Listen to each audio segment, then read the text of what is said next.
Pengelolaan pendidikan diantaranya mencakup regulasi, kebijakan, dan program terkait.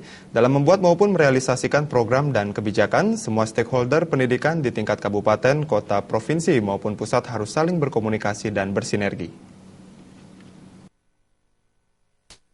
Kepala Bidang Bina Program Dinas Pendidikan Pemuda dan Olahraga Denpasar, Made Merte mengatakan, selama ini pengelolaan dunia pendidikan antara pusat dan daerah masih mengalami tumpang tindih dalam hal anggaran maupun kebijakan.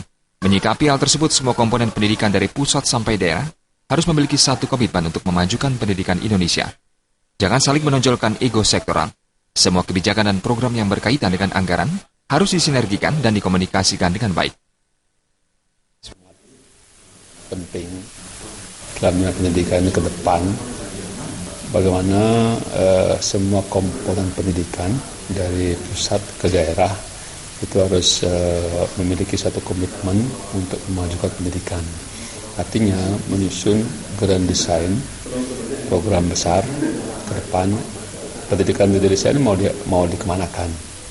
Oleh karena itu pemerintah pusat, pemerintah daerah juga tidak saling menonjolkan ekosektoralnya.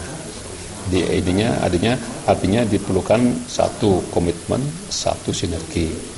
Komitmen membangun pendidikan di Indonesia, dan yang kedua mensinergikan baik dari segi anggaran, kebijakan agar tidak tumpang tindih.